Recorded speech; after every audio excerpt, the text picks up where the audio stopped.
On y va.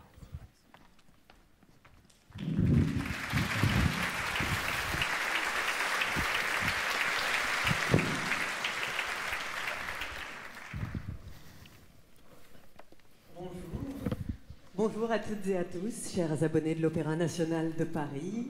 Merci d'être si nombreux ce matin ensoleillé ici, et sans doute aussi d'ailleurs derrière vos écrans, prêts à écouter Alexander Neff, directeur général de l'Opéra, et José Martinez, directeur de la danse, nous présenter cette saison 25-26, une saison riche de 28 spectacles, 17 opéras, 11 ballets, dont pas moins de 18 nouveaux spectacles, 7 spectacles lyriques et 11 chorégraphiques. En tout, 364 levées de rideaux entre Garnier et Bastille.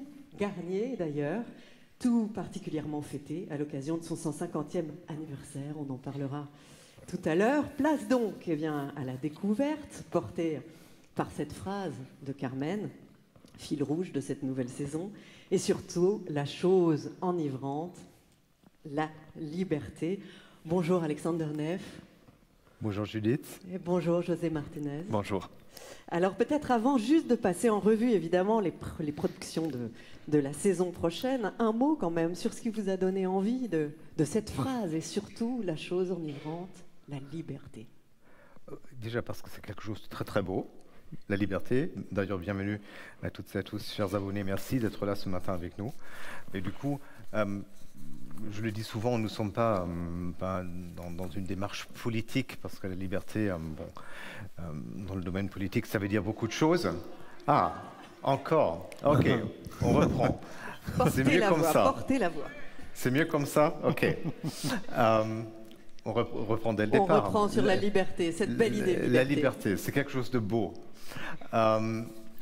Du coup, la liberté de s'exprimer quand on ne comprend pas, par exemple. Alors du coup, c'est pas du tout dans une logique de démarche politique qu'on parle de liberté, mais vraiment dans une démarche de liberté de création. Ce qu'on défend ici, la liberté des artistes de créer, mais aussi une certaine liberté du public de choisir, de poser son regard, d'aimer, ou de ne pas aimer, même si on préfère que vous aimez. Mais à la fin, le dialogue autour d'un spectacle se construit, pour moi, entre les gens qui aiment et qui n'aiment pas. Et la liberté d'assumer ça, vous pouvez être la seule personne d'aimer, ou de ne pas aimer, c'est votre droit de spectateur, et de là que se construit un dialogue autour du spectacle, et c'est un dialogue qui, je pense, est essentiel pour cette expérience collective et individuelle à la fois qu'on vit au théâtre. Et pour vous, c'est pareil, José, cette liberté de mouvement, évidemment, on y pense Bien aussi. sûr, liberté de mouvement, liberté de choix de spectacle. C'est vrai que j'ai, moi de mon côté, essayé de faire une saison où il y a à la fois des spectacles de répertoire, des créations contemporaines. Il y a toujours cette chose avec le public qui veut, je voudrais plus de classique, je voudrais plus de contemporain. Ils auront la liberté de choisir les spectacles qu'ils aiment. Eh bien, on va commencer avec les nouvelles productions lyriques, mini prélude en images.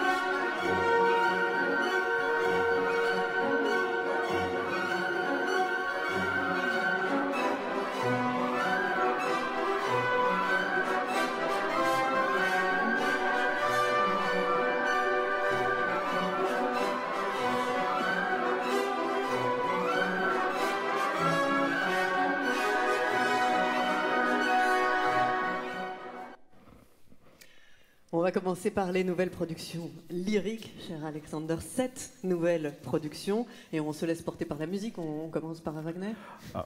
C'était assez logique qu'on ne va pas s'arrêter après l'heure du Rhin. Du coup, on continue évidemment cette nouvelle tétralogie la saison prochaine avec les nouvelles productions de la Valkyrie et de Siegfried.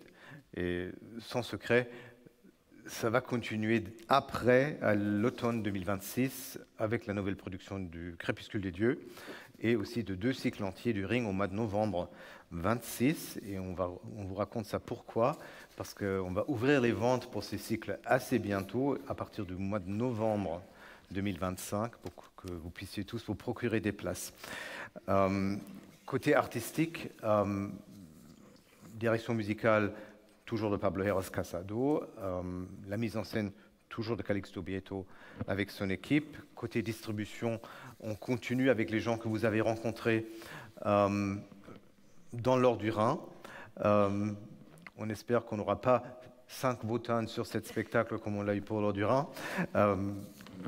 Peut-être l'automne va être un peu plus clément avec nous que le mois de janvier et de février. Mais il y aura Stanislas de Barberac et Elsa van den Hever qui vont se joindre à l'équipe pour chanter Siegmund et Sieglinde. Il y aura aussi Andreas Schager qui va être notre Siegfried et surtout Tamara Wilson que vous connaissez à Bastille de sa Turandot et aussi de sa Beatrice Gitenda qui va venir interpréter sa première Brunhilde pour nous. Oui, donc là, on est en plein dans ce Wagner qui déjà nous a occupé cette saison et qui dure donc jusqu'à l'automne 26, vous nous l'avez dit, avec cette possibilité de festival. Et ça, c'est une fête, toujours aussi, évidemment, pour les spectateurs de pouvoir plonger 4 soirs durant dans cette tétralogie. Je vous propose de regarder un extrait d'interview de Pablo Heras Casado, le chef donc de tout ce ring de l'Opéra de Paris.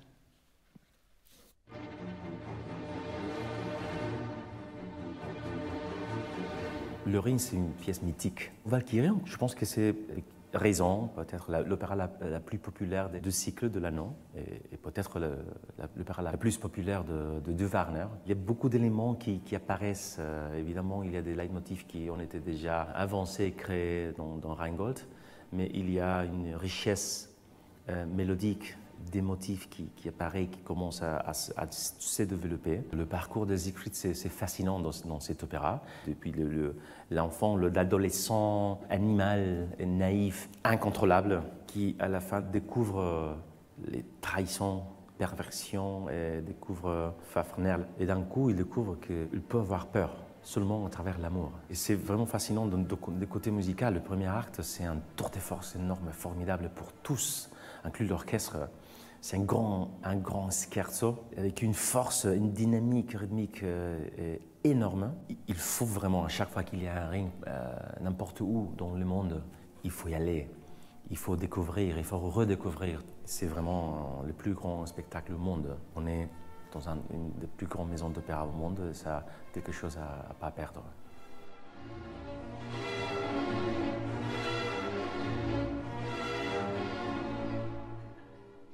Un ring, on sent évidemment quelque chose d'essentiel quand on est chef d'orchestre, quand on est directeur d'opéra aussi.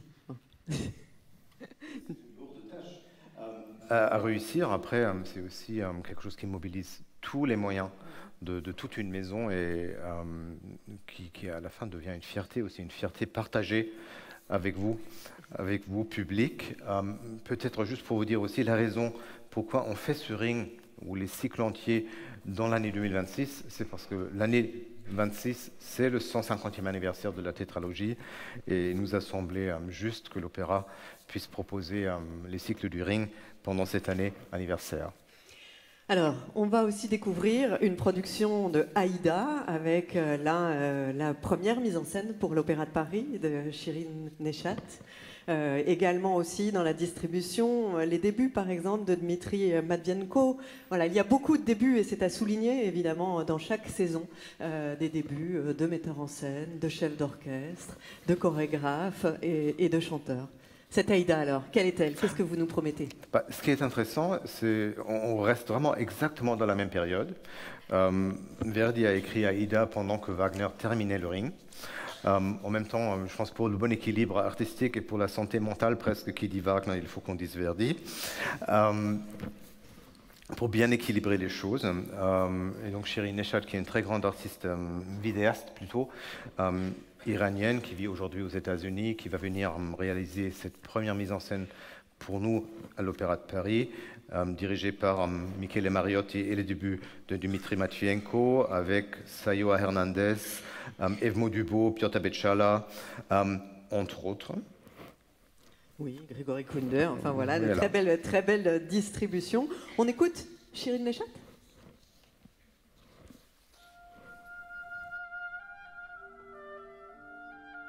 The story of Aida is about an Ethiopian princess who is now a slave in Egypt, and she has fallen in love with the very man who will be the commander-in-chief of attacking her country.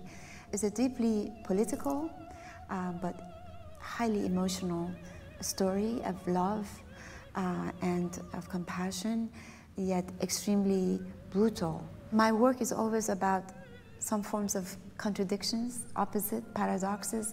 On one hand, I had to stay true to the very core value of the beauty of Aida as an opera, as a love story, as an incredibly complex story.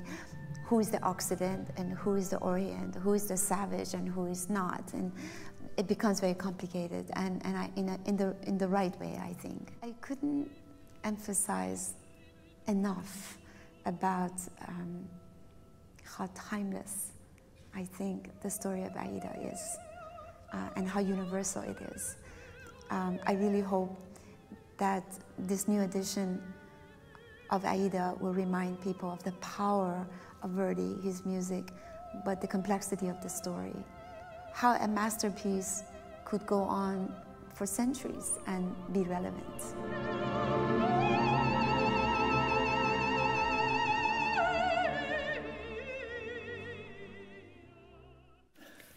Shirin Neshat qui disait quelque chose de très important aussi, c'est que ces fables d'hier nous parlent toujours aujourd'hui. Je pense que c'est essentiel pour ce que nous faisons. Il y a ce terme que je trouve vraiment très très beau, qui n'existe qu'en français, pour décrire ce que nous faisons, c'est le spectacle vivant. Et pour que ça vive, il faut que ce soit interprété par des artistes d'aujourd'hui, pour un public d'aujourd'hui.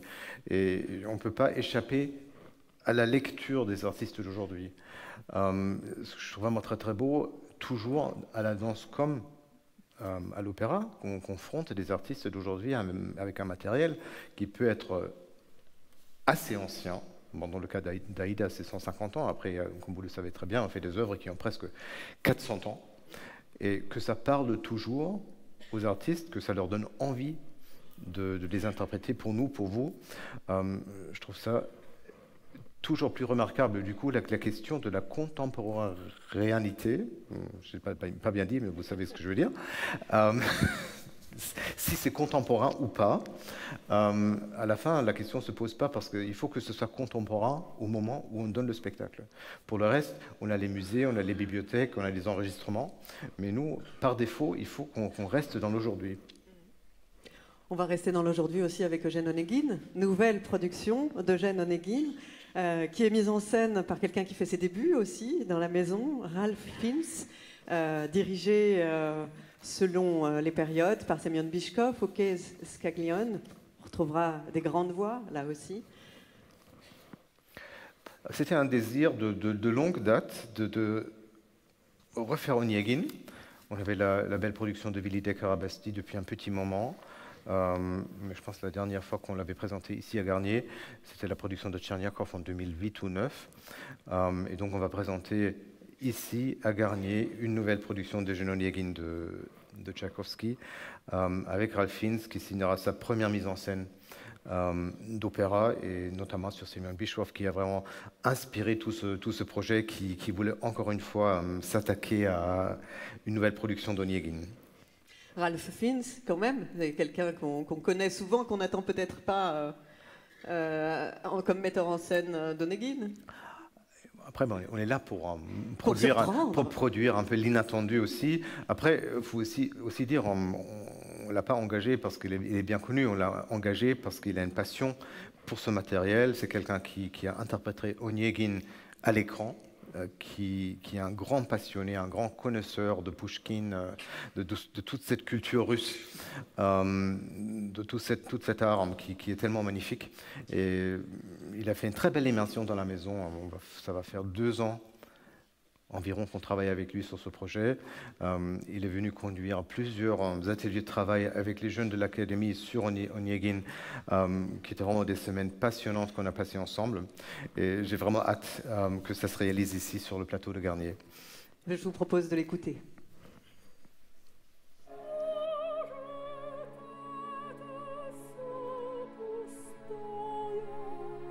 Yevgeny Onegin is the story of a love affair that doesn't work. None of us know what echo chambers exist inside us that certain events can unlock.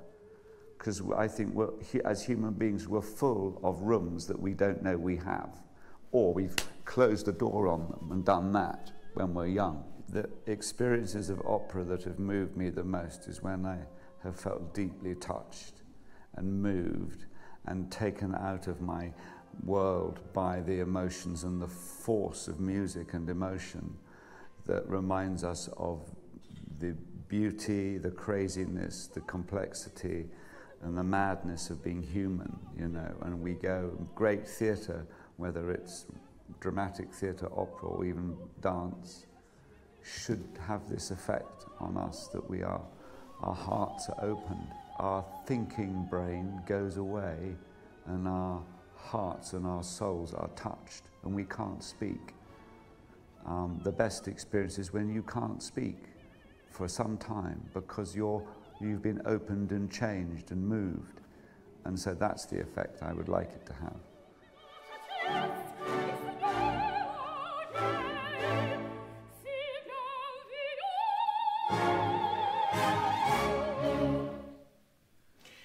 Sans transition, on passe à une œuvre qui va faire son entrée au répertoire de l'Opéra de Paris, tout à fait différente. Elle est signée Philippe Glass, Satyagraha.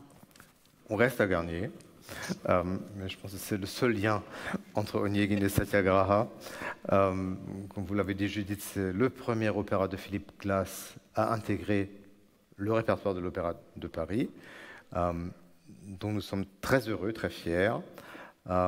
C'est un opéra qui est inspiré par, pas la vie, mais par la pensée de Gandhi, chanté en sanskrit, ce qui sera un défi pour la distribution et les chœurs, d'apprendre ça en sanskrit.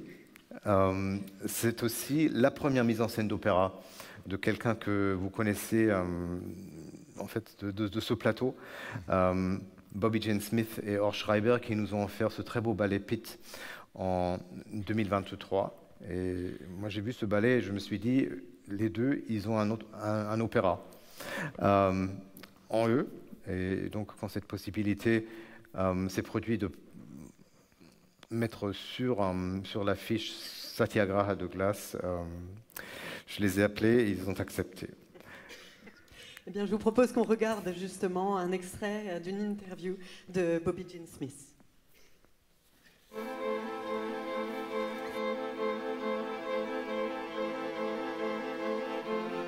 I'm always so moved at how Philip Glass's music feels familiar and at the same time transcends. It is ritualistic, it gets in your bones and it doesn't let go. And before you know it, you are someplace else. Satyagraha itself means truth force. It is the philosophy and practice developed by Mahatma Gandhi. And it is the idea that nonviolent resistance is not passive, but an active discipline force for transformation and social change. The words are from the Gita, and it is sung in Sanskrit, and it is beautifully poetic, deeply moving, and unconventional in its form. Satyagraha has this ritualistic quality where through repetition we find meaning. And in that repetition, it requires a lot of effort. And I find that that is a place where the effort of the voice and the effort of the body can really become one. I also feel that when there are less words, or when words are absent, it allows us to listen differently. And I hope that that space really allows the audience to lean in, to let go, and to question and care for the people on stage. Music and dance are not explanations.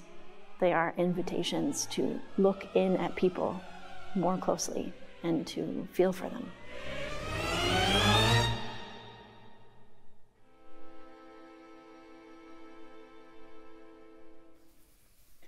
On a évidemment hâte de cette aventure et de cette langue, donc en effet, à la fois la langue de Phil Glass, le sanskrit, et toutes ces aventures qui attendent les équipes de l'Opéra de Paris. On va voyager vers le début du XVIIIe, avec là aussi une œuvre tout à fait inattendue, Ercole Amante. Alors on peut se dire, oh, je connais Ercole Amante, mais si vous regardez qui a composé cet Ercole Amante, Antonia Bembo, je pense que peu d'entre vous connaissent cet ouvrage. Et pourtant, il a évidemment toute sa place. Il est porté par notamment Leonardo Garcia Alarcón, qui a eu ce grand succès dans Rameau, à l'Opéra Bastille, et une mise en scène de Nisha Jones.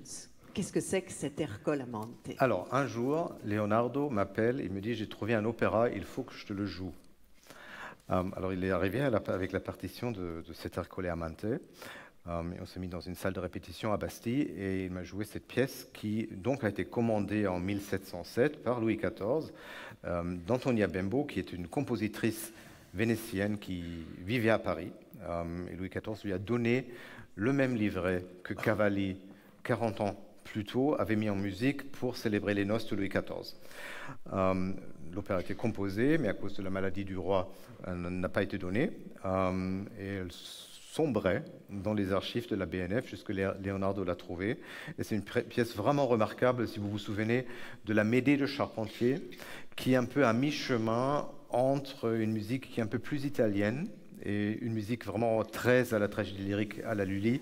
Et là, vous avez un peu la même chose. Il y a des éléments de musique italienne, mais aussi des éléments de la musique française, qu'elle a comment dire, rassemblée dans son œuvre, qui est en italien, un opéra franco-italien, écrit en italien à Paris, et dont nous allons proposer la création mondiale scénique à l'Opéra Bastille au mois de mai 2026. On écoute l'équipe donc qui est à la tête de cette recréation, Nisha Jones et Leonardo Garcia Alarcón. L'histoire de Ercole Amante, c'est l'histoire d'un homme d'un certain âge, un homme de pouvoir, qui était puissant, mais maintenant il est un peu plus âgé. Mais il est tombé amoureux d'une fille très jeune. C'est la petite amie de son fils. Elle a dit non. Pour lui, le mot non, ce n'est pas acceptable. Antonia Bembo étudie la musique avec Francesco Cavalli. Elle est une femme qui n'est pas joyeuse dans sa vie parce que son mari vraiment est violent avec elle. Pour elle, c'était surtout important de démontrer qu'elle pouvait dire une chose nouvelle, parce que l'histoire de cet Ercole Amante était aussi un tout petit peu son histoire. Je crois que c'est évident que je vais avoir un point de vue féminin, c'est-à-dire que je vois le monde, je vis comme une femme. Alors c'est pour ça que c'est tellement important d'avoir des metteuses en scène, parce que sinon on a seulement un point de vue. La donnée, ça va être pour nous quelque chose d'absolument incroyable parce qu'elle a été imaginée dans cette ville. Ça va être une petite révolution.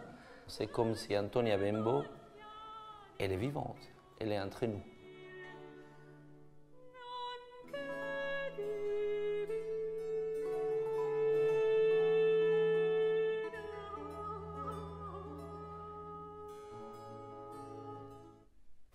Pas la musique d'Antonia Bembo qu'on entend. La musique que vous entendrez, c'est celle de Cavalli, parce que Bembo, on ne l'a pas encore enregistrée. Et on n'a pas dit un mot, cher Alexander, quand même, sur la distribution aussi de cet Ercole Amante, qui a donc dans la fosse, la Capella Méditerranéen, le Chœur de Namur, et Julie Fuchs, Sandrine Pio, Alastair Kent. Vous voulez que je termine, Andreas Wolf et Anna Viral, par exemple. Voilà. Alors on va passer à la dernière de ces nouvelles productions lyriques, qui est la production de l'Académie de l'Opéra, la Finta Giardiniera, donc de Mozart, avec pour la première fois Chloé Dufresne à la direction, et la mise en scène aussi, une première pour Julie Delisle. Oui, et Chloé, qui est une ancienne artiste en formation à l'Académie, du coup on est très heureux qu'elle revienne pour sa première direction musicale dans nos murs, et je suis très heureux que l'Académie ait choisi la Finta Giardiniera. Mozart avait 18 ans quand il a commencé à composer cette pièce. On va la donner comme on l'a déjà fait dans le passé, à la MC93 de Bobigny, qui est une belle salle pour nos académiciens pour monter une production. Vous allez donc voir tous les talents de l'Académie, les musiciens comme les chanteurs se produire dans cet opéra de Mozart qui, pour moi, je pense à la Finta comme toujours comme une préfiguration d'Enos Figaro. Et en effet, merveilleux écrin pour tous ces jeunes de l'Académie. Merci beaucoup, Alexander, pour évidemment toutes ces promesses. Cher José Martinez, je pense qu'il est temps de passer à la programmation chorégraphique de la saison prochaine. 4 créations du ballet, une création de l'école de danse, 5 entrées au répertoire du ballet, une entrée au répertoire du junior ballet, une saison riche, gourmande, qui va s'ouvrir évidemment par le très attendu défilé, mais aussi plus étonnamment peut-être avec une création. Oui, en fait, pour ce gala d'ouverture et cette première soirée, je souhaitais, autour du ballet Giselle, faire déjà une entrée au répertoire. Alors ce sera Annabelle López Ochoa, la pièce s'appelle Requiem pour une rose. C'est une pièce, je dirais, néoclassique contemporaine. Elle sera interprétée par nos danseurs du junior ballet et c'est la première fois qu'ils danseront au Palais Garnier. Ça, c'est pour l'ouverture. Et ensuite, vous avez pensé une sorte de farandole de soirée qu'on pourrait dire thématique, avec des noms qui nous inspirent. On commence par Racine. On commence par Racine, qui sera à l'Opéra Bastille au mois d'octobre. Et autour de Georges Balanchine, nous aurons 2 chorégraphes. D'abord Christopher Wheldon, qui continue dans la lignée de Balanchine et qui nous présentera Choreomantic Games, avec musique de Bernstein. Et j'ai découvert un jeune chorégraphe originaire du Cape Town qui mélange d'une manière, je dirais, très humaine, la danse classique et ses propres origines. Et donc, ça nous donnera Rhapsody avec musique de Gershwin. Eh bien, je vous propose qu'on écoute Christopher Wheldon.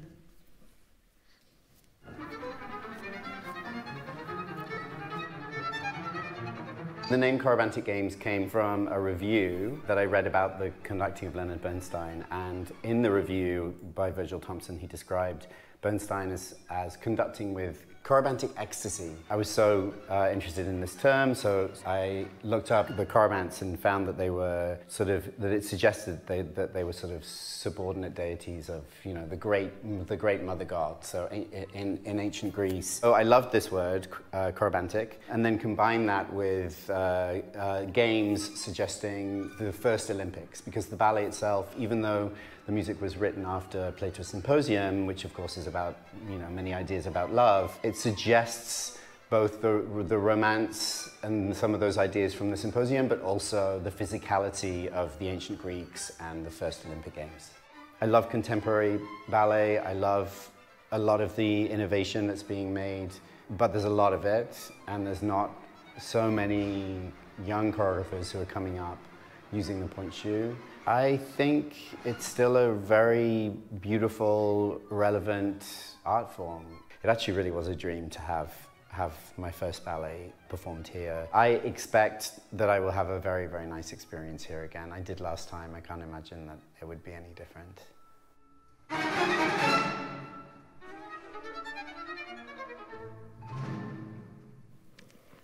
Et voilà pour cette soirée, donc Racine. On n'a pas dit qu'il y avait quand même 2 entrées au répertoire, hein, Rhapsody et Choreomantic Games. La soirée qui suit, qui s'appelle Contraste, voit aussi 2 entrées au répertoire et une création. Je vous laisse, José, nous présenter ces 4 pièces. Tout à fait. Ça sera Tisha Brown, le solo If You Couldn't See Me, qui est un solo pour une danseuse qui a la particularité d'être interprétée complètement dos au public. Il y aura David Dawson qui vient pour la première fois. Il fera ses débuts à l'Opéra de Paris avec nos danseurs, avec la pièce Anima Animus. Cette fois-ci, c'est une pièce de répertoire, je dirais, néoclassique, où il joue avec le noir et le blanc, le masculin et le féminin, dans un vocabulaire néoclassique très fluide. Et la soirée terminera par une création, Irmé et Varmé Van Opstal, qui sont 2 chorégraphes vraiment d'aujourd'hui, qui eux s'éloignent de ce vocabulaire classique pour faire quelque chose de très fort, très personnel. Et je pense que nos danseurs, ça va être un vrai défi pour eux et très intéressant pour le public. Oui, ce sont un frère et une sœur néerlandais. Tout à fait. Je vous propose qu'on écoute le Britannique David Dawson pour Anima Animus.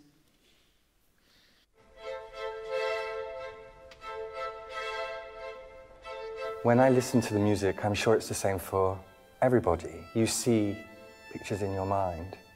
It's pictures of dance that I see. With Anima Animus, it was of course the music first. And when I heard the music, I made the ballet. Sometimes it can happen where you see the whole piece and you have to capture it somehow in your thoughts. If a ballet is a painting, I have to create this whole painting. The structure, the feeling, the idea, but of course it's all about the dancer. I think dancers can do everything. I never think a dancer can't do something. I only expect them to fly. Balanchine came to my mind straight away, you know, and I love his black and white ballets. Thinking about contrast and opposition, male, female, there are steps that are considered men's steps and there are steps for women too. And I play with that a lot. The curtain closes and what you saw doesn't remain, only in your memory. And sometimes those memories are immortal. They last forever. That's beautiful.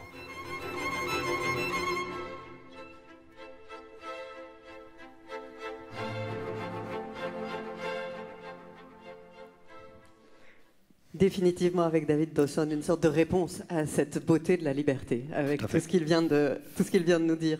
La soirée suivante, Empreinte, c'est un peu laisser l'empreinte de la nouveauté, parce que là, ce sont deux créations. Ce sont deux créations. Tout d'abord, le binôme Morgan Runacre-Temple et Jessica Wright, qui travaillent souvent ensemble, qui ont une vision très, je dirais, cinématographique de la danse. D'ailleurs, ils vont utiliser la vidéo pendant tout le process et la scénographie sera composée d'écrans où les danseurs vont être projetés. Donc, le rapport de chacun avec son image, comment les autres nous voient. Et puis Marcos Morao, un chorégraphe espagnol que je connais bien puisqu'il a travaillé avec moi à Madrid, qui a une esthétique très soignée et très particulière, qui veut jouer avec le rapport entre l'ombre et la lumière dans sa création. Eh bien, on va écouter Morgan Runacre-Temple et Jessica Wright nous parler de cette future création.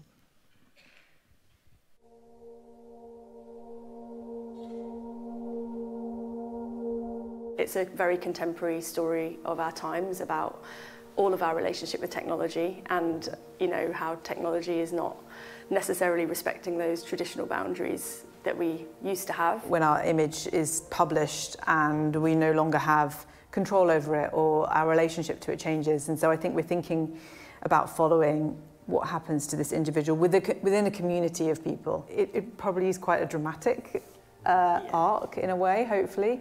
We want to kind of get to the essence of what we're really excited about with our practice and film and choreography and then see where it goes and trust that process with our collaborators. I think also because of this opportunity to make with these dancers specifically, we obviously really want to kind of push what's possible in like the whole breadth of the spectrum, from kind of very nuanced storytelling on film to the physical side and what you can do with many dancers on stage. We have like many years of experimentation between us in our work, and how will that translate to the Paris Opera audience, to the Paris Opera dancers?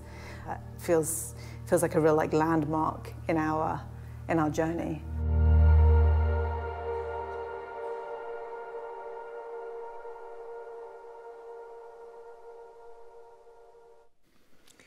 Et on termine le voyage de ces nouvelles soirées que vous nous promettez avec Vibration, qui va nous permettre de retrouver l'enthousiasmante The Season Canon de Crystal Pite, qui a été créée en 2016, et puis de découvrir une entrée au répertoire au titre assez énigmatique, Solo for Two, ça c'est pas mal, de Matt Seck, musique d'Arvo Pärt, et puis une création aussi.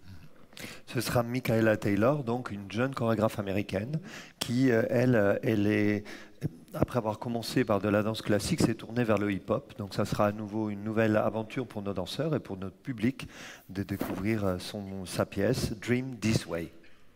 Alors, cher Alexander, nous allons passer, n'est-ce pas, au répertoire de l'Opéra de Paris, un voyage que vous avez pensé dans le temps. Donc on va commencer avec le 18e. Rendez-vous en 1735 avec Ariodante.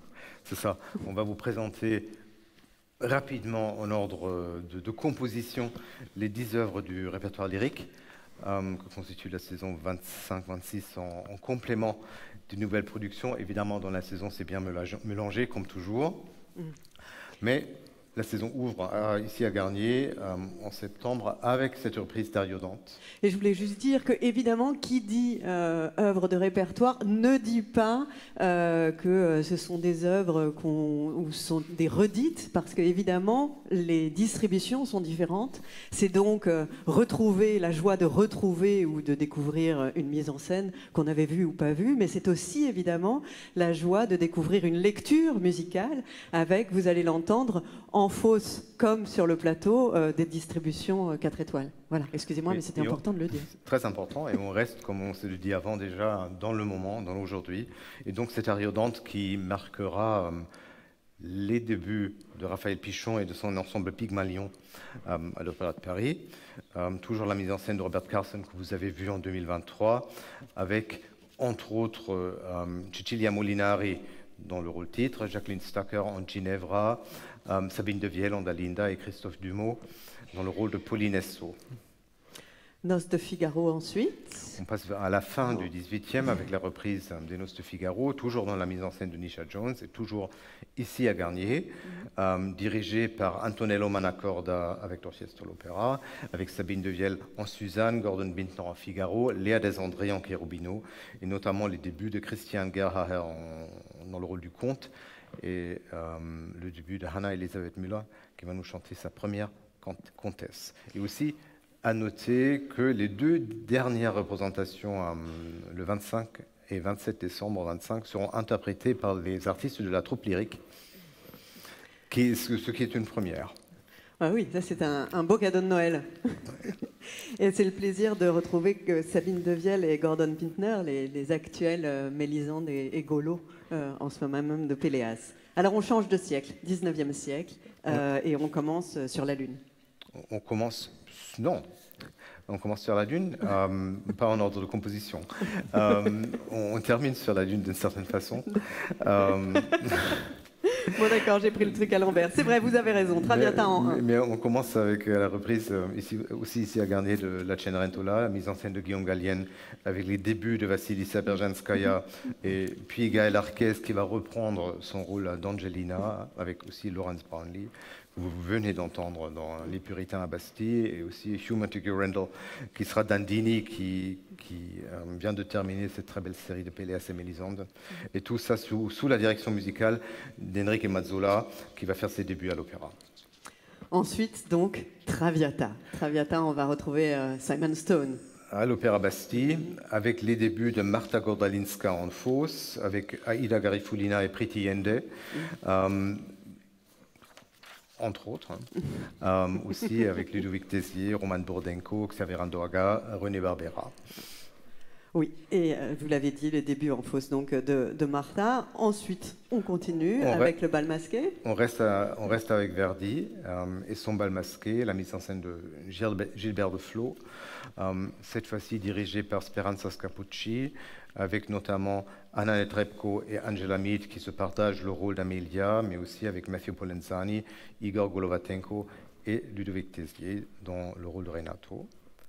Et puis on va retrouver la mise en scène de Calixto Bieto de Carmen, avec dans le rôle de Don José en alternance Russell Thomas et Jean-François Borras, c'est Carmen, Stéphanie Doustrac, Victoria Karkacheva et qui d'autre? Stéphanie Doustrac. Oui, je l'ai pas dit? Si. Je ne l'ai pas entendu. J'étais en train de réfléchir, parce qu'en fait, on ne le fait plus en 25, mais 2025, évidemment, ce n'est pas seulement l'année anniversaire du Palais Garnier, mais aussi l'année anniversaire de Carmen, les 150 ans de Carmen. Et là, on arrive enfin sur la Lune. Enfin, on arrive à la station spatiale et sur la Lune, avec la reprise de La Bohème, mise en scène de Klaus Guth, qui commence la saison à l'Opéra Bastille, avec entre autres Charles Castronovo, Joshua Guerrero, Nicole Carr, Yaritza Velis, et tout ça sous la direction musicale de Domingo Hindoyan. Et on passe au XXe siècle. On passe au XXe siècle parce qu'on oublie souvent, nous-mêmes, On oublie souvent que Tosca, en effet, c'est un des premiers opéras du XXe siècle. Du coup, on va vous proposer 2 séries, en novembre-décembre 25 et en mars 26, sous la direction musicale d'Oksana Ulinif et du Yadar Binyamini, avec des multiples distributions pour vous donner une occasion de venir voir Tosca 4-5 fois. Comme vous l'aimez, on a choisi 4 Tosca entre Sayoa Hernandez, Elena Stikina, Angel Blue et Sandra Radvanovsky, et 5 Cavaradossi entre Roberto Alagna, Jonas Kaufmann, Adam Smith, Freddy de Tomaso et Youssef Evazov. Il y a de quoi choisir, et les Scarpia seront interprétés par Alexei Markov, Gevorg Kakobian et Ludovic Tézier en alternance. Et on n'a pas dit que c'était donc la mise en scène de Pierre Audi, cette mise en scène dominée par cette croix, mise en scène grandiose. Tout à fait contemporain, Rusalka, la très belle mise en scène de Robert Carsen. Je suis très heureux que cette mise en scène, qui est vraiment une des plus belles que Robert nous a données, revient la saison prochaine sous la direction musicale de Kazushi Ono et avec Nicole Carr dans le rôle titre. Et pour la saison 25-26, ce sera notre spectacle à prix découverte. Vous vous souvenez, on l'avait déjà fait cette saison-ci pour la reprise de La Petite Renarde et la saison d'avant pour la reprise de Cendrillon. C'est donc les 7 représentations de Rusalka ont des tarifs entre 10 et 95 euros. C'est aussi pour vous, mais c'est aussi pour un nouveau public et surtout un public de famille. Oui, et c'est l'occasion évidemment de découvrir l'opéra et avec cette œuvre magnifique, cette fable aussi qui parle à tout le monde. Et on termine avec Nixon in China, Kent Nagano dans la fosse. On va retrouver Thomas Sampson, René Fleming. On va retrouver René et Thomas dans le couple de Nixon. Et je suis très heureux qu'on puisse faire revenir cette mise en scène qu'on a créée à l'Opéra Bastille en 2023, qui a remporté un grand succès et qui cette fois-ci sera dirigée, comme Judith l'a dit, par Kent Nagano. Alors on vous parle de grande voix, et bien la preuve en images.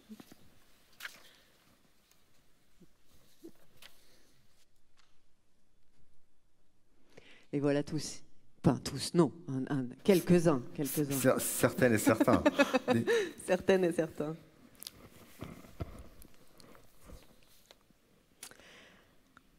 Alors, une maison d'opéra, c'est évidemment des opéras, évidemment des ballets, mais ce sont aussi des concerts et des récitals, des concerts symphoniques, l'occasion de découvrir des chefs, l'occasion de retrouver peut-être des chefs. Les deux. Je dis ça parce qu'il y en a sur la brochure, il n'y a pas encore la distribution du chef, mais peut-être qu'on aura la primeur de quelques annonces.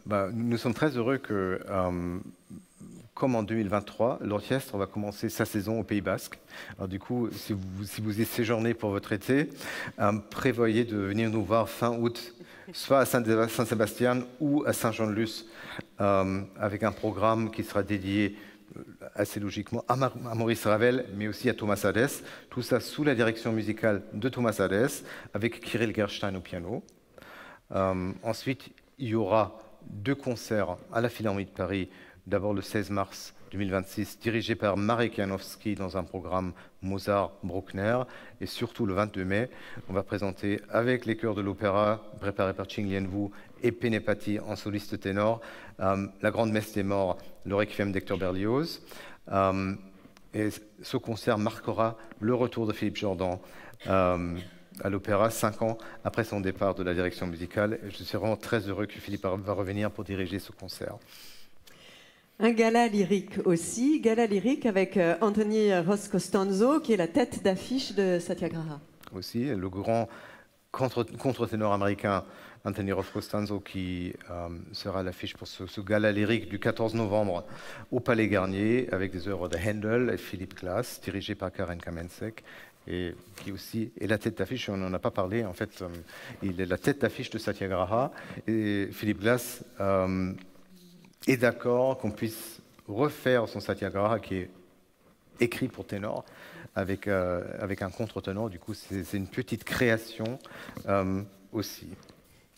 Et puis des concerts de musique de chambre, des midis musicaux, l'académie.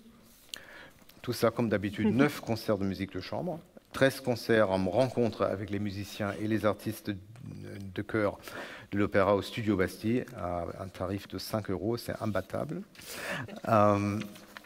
Et aussi le grand concert de l'Académie, ici au Palais Garnier, le 20 janvier, sous la direction de Pablo Heras Casado. Merci beaucoup, Alexander. Alors, cher José, on va passer au répertoire chorégraphique. 9 ballets sont attendus. Là aussi, on va remonter le temps. On va commencer par les grands ballets classiques, si ça vous va. On commence avec Gisèle. On commence avec Gisèle, créé en 1841, et c'est un ballet, comment dire, c'est un ballet phare du ballet romantique. C'est le ballet iconique que tous les danseurs et danseuses rêvent de danser. Et je pense que ça pourrait revenir dans la saison, presque chaque saison. Ensuite, Roméo et Juliette. Roméo et Juliette de Rudolf Nureyev, qui, donc cette fois-ci, nous le présenterons avec une nouvelle scénographie, qui fait le lien entre la scénographie qu'on a présentée jusqu'à maintenant à l'Opéra Bastille avec l'original qui avait été fait à Garnier. Et le but de d'avoir cette nouvelle scénographie, c'est de pouvoir partir en tournée, puisque c'est dans le futur, puisque c'est un ballet qui n'est jamais parti en tournée jusqu'à maintenant. John Neumeyer, voilà, La Dame aux Camélias. Le retour de John Neumeyer et La Dame aux Camélias, c'est comme Roméo et Juliette, des ballets passion, que tout le monde rêve de danser, des histoires donc sur musique de Chopin, et c'est un ballet magnifique que nous nous réjouissons de retrouver sur la scène du Palais Garnier. Oui, avec ce ballet dramatique aussi, voilà, hein, cette importance de l'incarnation aussi, du danseur qui raconte véritablement l'histoire, La Bayadère. Et puis La Bayadère de Rudolf Nureyev qui terminera la saison à l'Opéra Bastille. Donc La Bayadère, c'est le dernier témoignage, le dernier ballet que Rudolf a fait pour la compagnie. Donc je suis ravi que ça revienne aussi lors de la saison prochaine. Les ballets néoclassiques sont aussi présents. Donc c'est le retour de Roland Petit avec Notre-Dame de Paris à l'Opéra Bastille en décembre. C'est aussi un ballet qui a été créé pour nos danseurs. Et c'est vrai que je tiens qu'on reprenne des ballets qui ont été créés pour l'Opéra de Paris. Et puis Thème et Variations de Balanchine qui fera partie du programme Racine en début de saison et qui est un ballet, comme on a l'habitude de dire dans le monde de la danse classique, qui met en forme une compagnie. Quand on commence une saison par un ballet comme Étude, comme Thème et Variations, ça met en forme les danseurs pour toute la saison. C'est pas la raison pour laquelle il est repris, mais ça y contribue. C'est comme de chanter Mozart, Alexander. C'est un peu comme chanter du Mozart. Et ensuite, les chorégraphes contemporains. Oui, ce sont des chorégraphies qui ont été, comme Notre-Dame de Paris, créées pour le ballet de l'opéra et qui font partie, donc, qui sont devenues des chorégraphies emblématiques. Donc nous aurons Ozoni au composite de Tisha Brown, qui est un trio qui avait été créé pour Nicolas Le Riche, Manuel Legris et Aurélie Dupont. C'est forcément des nouvelles distributions qui reprendront le rôle. Il y a Le Parc, donc tu as vu le magnifique extrait d'Angelin Préliocage, et puis Season Canon de Crystal Pite dans notre dernière soirée, dans la soirée Vibration. Et le ballet va partir à Tokyo, tourner au Japon, avec d'ailleurs également l'école de danse. Ils vont danser Play d'Alexander Ekman, musique d'ailleurs de Michael Carlson, qui va faire la musique de la création de Morgan Renacre Temple et de Jessica Wright. Oui. Donc ils partent au Japon. On part au Japon fin juillet pour 5 représentations de Play, effectivement, et l'école de danse participera à un gala, un peu en prélude de notre tournée, je crois que c'est 17-18 juillet. École de danse qu'on trouve donc au Japon, mais qu'on trouve évidemment ici à Paris, avec démonstration, spectacle, et puis une création. Oui, Claire-Marie Ostave a créé Le Petit Prince, exclusivement pour l'école, et donc qui accompagnera Soir de fête de Léostat et Yondering de Numeyer pour le spectacle de l'école. Et avec à cette occasion l'orchestre des lauréats du conservatoire. C'est aussi voilà toute la jeunesse à découvrir à la fois dans la fosse et sur le plateau. Le Junior Ballet aussi, qui fait une sacrée tournée, une 60aine de dates. Ce Junior Ballet en mai 24. Il a été créé, donc ces danseurs 18-23 ans qui viennent de partout et qui vont danser partout.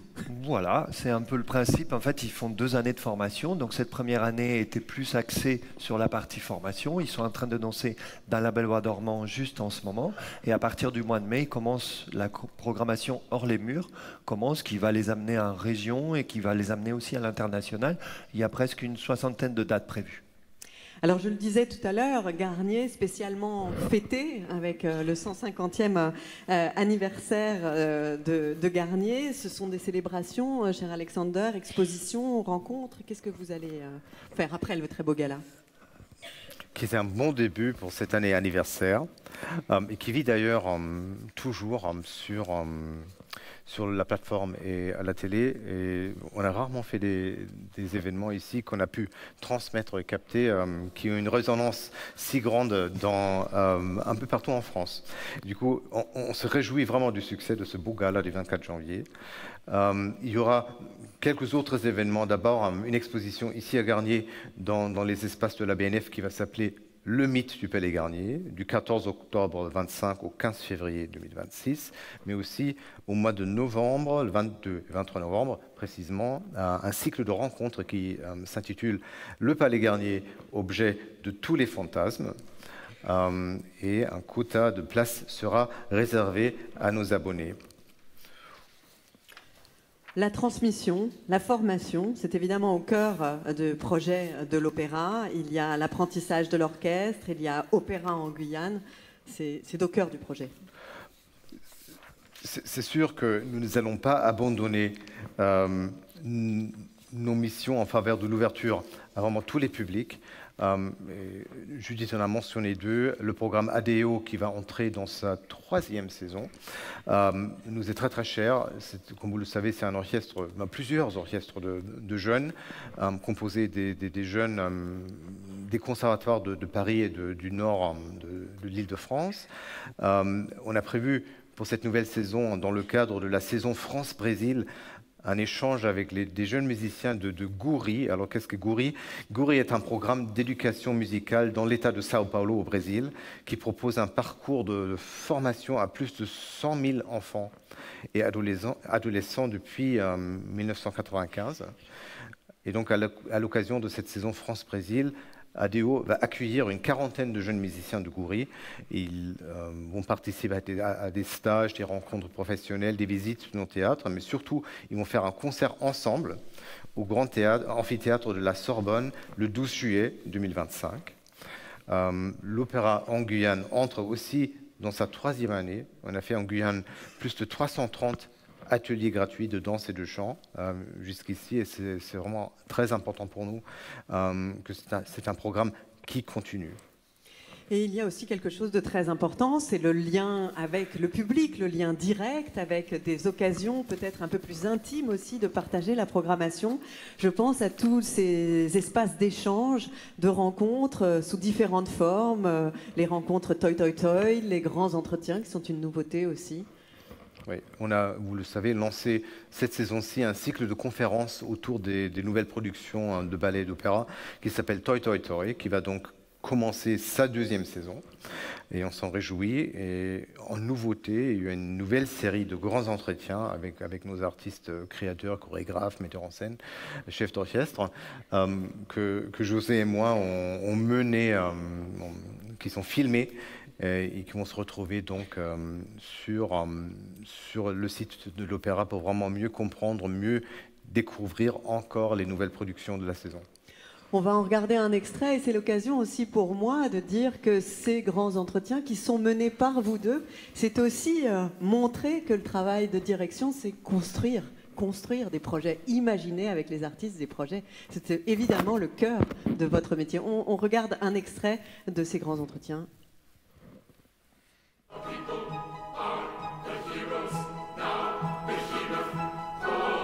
I think this is one of the rarest operas that it's endlessly relevant to our time. Il y a eu un écho dans ton âme, Nesia. Il y a une musique sublime, mais au centre de tout, il y a une histoire qui est vraiment humaine. I had a very spontaneous why not moment. Good. These situations of the human heart are always timeless. Audiences keep coming back to it because they recognize that the pulse of these emotions. The way to find a creation involves so many things. That all goes away. What remains is the piece itself. So I had a good idea inviting you. Saint-Ring, c'est une entreprise monumentale. C'est bien sûr le défi le plus grand qu'on peut imaginer. I think there's no safe base for artistic collaboration. Completely. But trust. What do you expect from our dancers? We want to kind of get to the essence of what we're really excited about with our practice and film and choreography and dancing on stage. It's not about putting movement or choreography onto a singer. It's about actually revealing what movement is already happening within them. Well said. I love that stuff.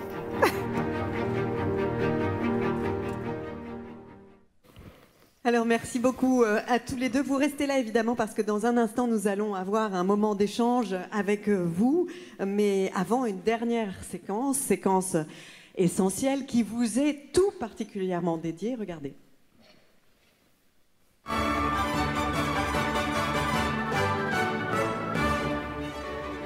Nous sommes abonnés depuis 1 an. 6 ou 7 ans. Depuis 7 ans, oui. J'ai toujours adoré l'opéra. J'avais vraiment envie de le revoir par des grands classiques. Moi, je suis fan des nouvelles mises en scène. Alors, être abonné, ça donne la priorité de réservation. Et pouvoir choisir les bonnes dates, des promotions, des visites comme ça qui sont organisées. On est sûr d'avoir des places. Ça fait partie de la relation avec l'opéra. C'est au-delà d'une question d'avantage.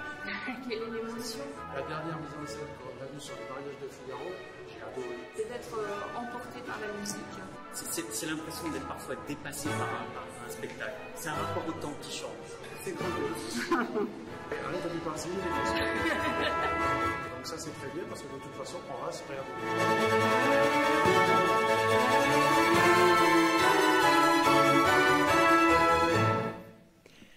Bonjour, Sophie Gavrilov.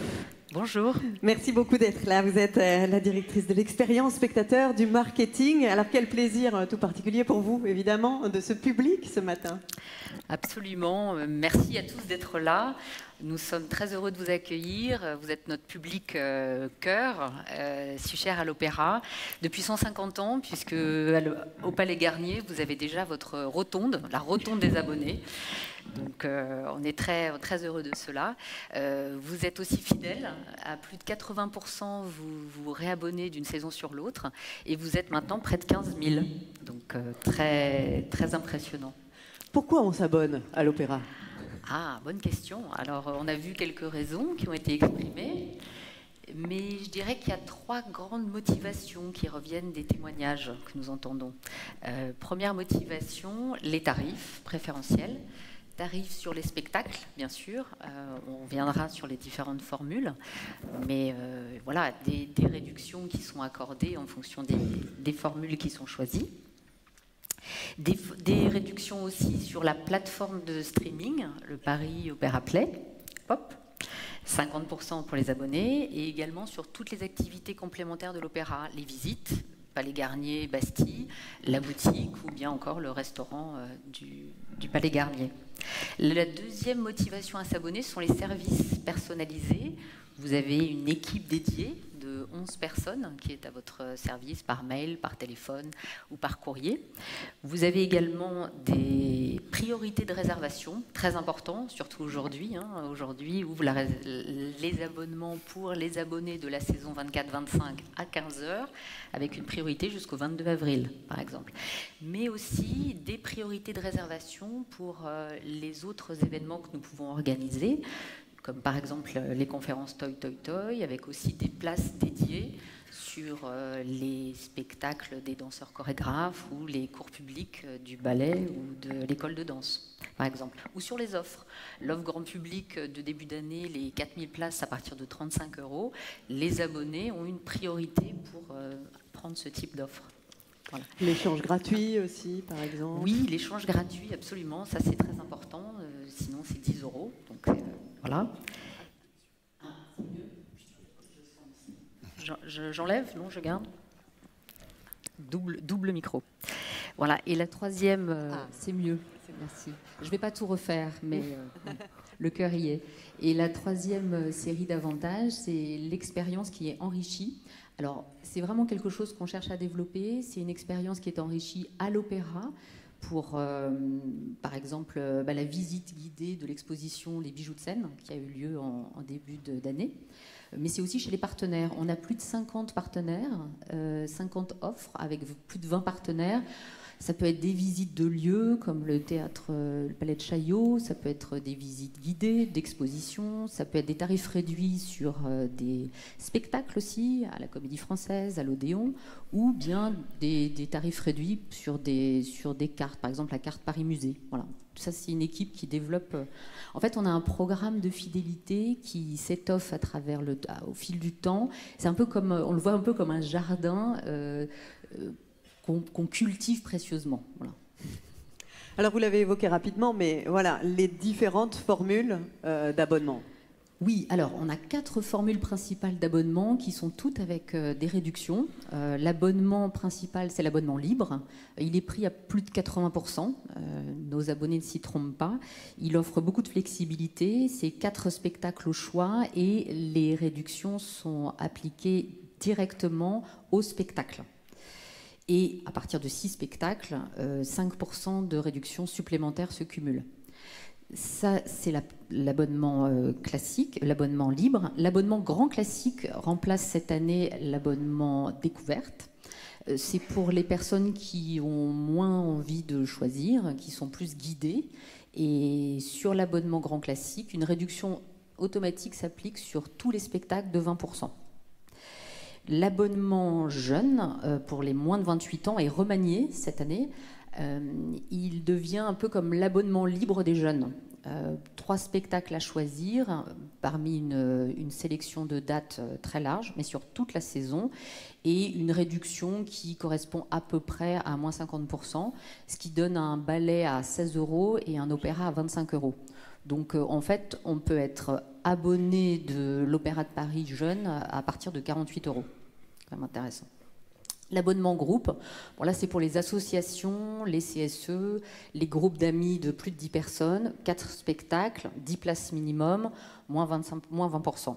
Voilà. Et l'abonnement premium, qui ne figure pas ici, qui est sans réduction, mais qui est réservé aux membres de l'AROP et qui permet d'avoir notamment des cocktails ou des soupers sur des soirées dédiées. L'abonnement libre, peut-être qu'on peut préciser parce que c'est...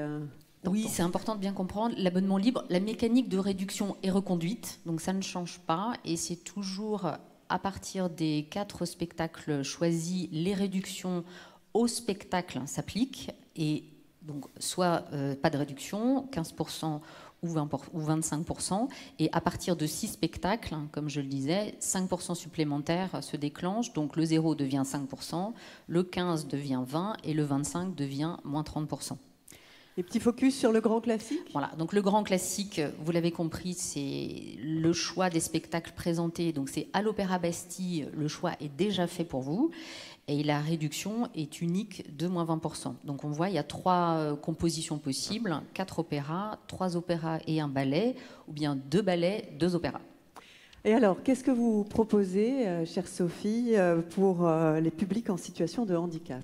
Oui, on trouve intéressant de faire un petit zoom cette année, puisqu'on fait de plus en plus de choses.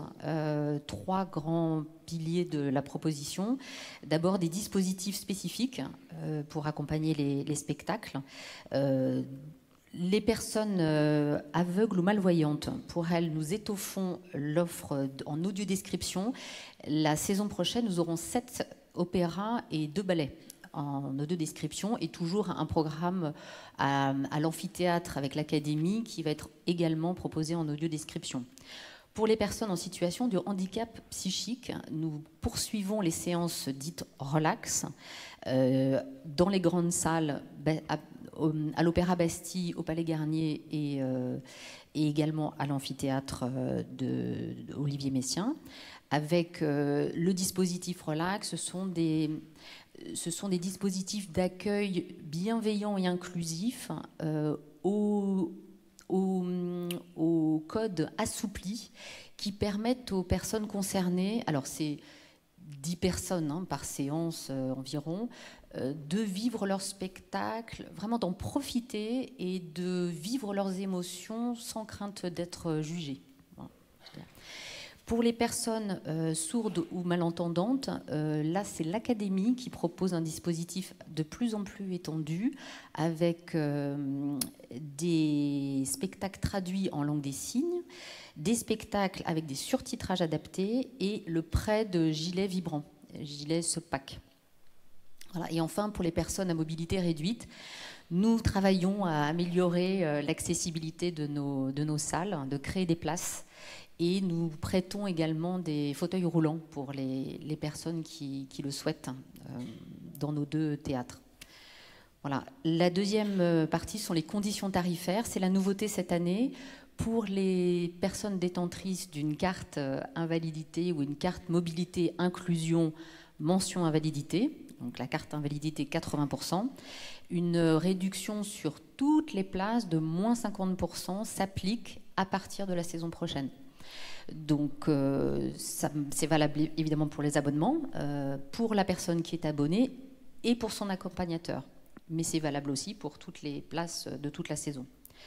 Voilà, et toujours, c'est très important, une équipe dédiée qui est joignable avec une ligne spécifique, un email, et qui peut prendre toutes les réservations que vous souhaitez pour les spectacles 15 jours avant la date, en appliquant le bon tarif et en préparant la venue de la personne concernée.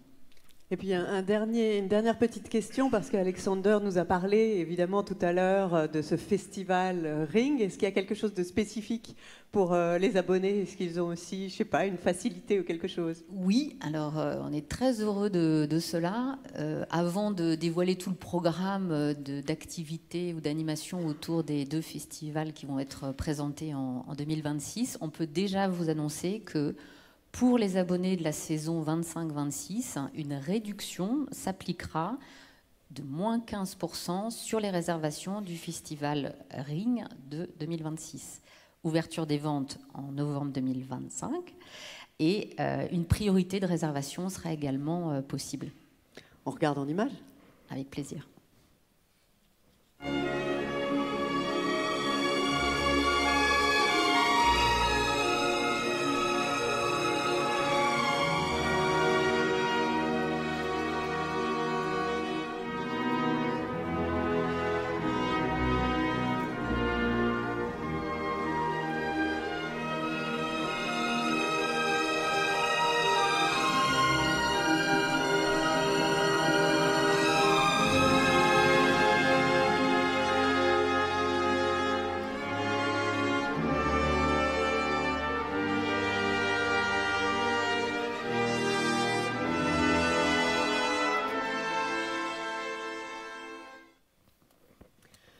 Eh bien, merci beaucoup à tous d'avoir été de l'autre côté du poste. Oui, vous qui nous regardez depuis chez vous, peut-être. On va refermer cette retransmission avec un extrait du documentaire sur le Junior Ballet, dont la diffusion est prévue sur Pop au mois de juin. Et puis, cher public, chanceux d'être ici ce soir. Ce soir, il fait nuit, alors j'ai l'impression qu'on est le soir. Pas du tout. Ce matin ensoleillé, sous les ors de Garnier, eh bien, restez assis parce qu'Alexander Neff, José Martinez et Sophie Gavrilov sont là pour répondre juste après cet extrait à vos questions. It's crazy to be here right now. It's just a dream. I can't believe that I'm here. C'est un petit peu un rêve de petite fille qui devient réalité. Le Junior Ballet de l'Opéra de Paris, c'est une compagnie de jeunes danseurs qui va faire le lien entre l'école de danse de l'opéra et la compagnie. Ils vont avoir leur propre tournée avec leur propre spectacle, mais en même temps, ils vont participer chaque année à 1 ou 2 productions classiques. Ils sont en formation. C'est pour que les danseurs, au bout de 2 ans, puissent intégrer le ballet de l'Opéra de Paris ou une autre grande compagnie internationale.